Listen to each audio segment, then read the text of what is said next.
ಶೀಘ್ರವಾಗಿ ನೀರು ಹರಿಸಿದ್ದೆ ಆದರೆ ಡಿ ಕೆ ಶಿವಕುಮಾರ್ ಅವರನ್ನ ಭಗೀರಥ ಅಂತೇಳಿ ಕರಿತೀವಿ ಅಂತ 2 ವರ್ಷ ಹೇಳಿದೆ ಸರ್. 2 ವರ್ಷದೊಳಗಡೆ ಹರಿಸಬೇಕು. ನೋಡಪ್ಪ, ಕರ್ನಾಟಕ ರಾಜ್ಯದ ಮಹಾಜನತೆಗೆ ಗಣೇಶ ಹಬ್ಬದ ಶುಭಾಶಯಗಳು. ಗೌರಿ ಹಬ್ಬ ಆಚರಣೆ ಮಾಡಿ ಗಂಗೆಗೂ ಗೌರಿಗೂ ಒಂದು ಮಾಡಿ ಇವತ್ತು ನಾವೆಲ್ಲ ರಾಜ್ಯದ ಜನತೆ ಬಹಳ ಸಂತೋಷ ಪಟ್ಟಿದ್ದೀವಿ. ಇದು ಎಲ್ಲರೂ ಕೊಟ್ಟಿರುವಂತ ಸಹಕಾರ. ಕೆಲವರು ರಾಜಕೀಯ ಟೀಕೆ ಮಾಡ್ಬೋದು, ಕೆಲವರು ಅಭಿನಯಿಸ್ಬೋದು, ಇದು ಸರ್ವೇ ಸಾಮಾನ್ಯ. ಆದರೆ ನಮ್ಮ ಡ್ಯೂಟಿ ನಾವು ಮಾಡಿದ್ದೀವಿ.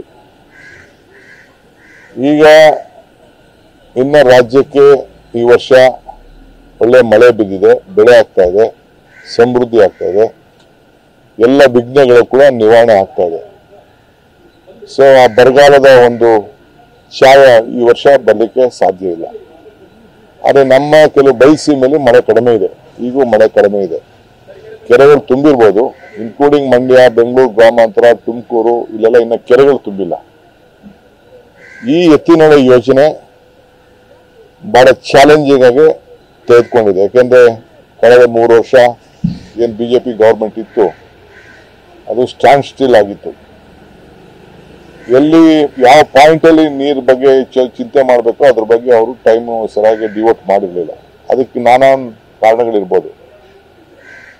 ಸೊ ನಿನ್ನೆ ಈಗಾಗಲೇ ನಮಗೆ ಕೇಂದ್ರ ಸರ್ಕಾರ ಏನು ನನಗೆ ಹಣ 5,300 ಕೋಟಿ ಮಾತು ಕೊಟ್ಟಿದ್ರು, ಅದು ಕೂಡ ಇಲ್ಲಿವರೆಗೂ ರಿಲೀಸ್ ಆಗಿಲ್ಲ. ಮಾದಾಯಿ ಸ್ವಲ್ಪ ಏಟಾಗಿದೆ.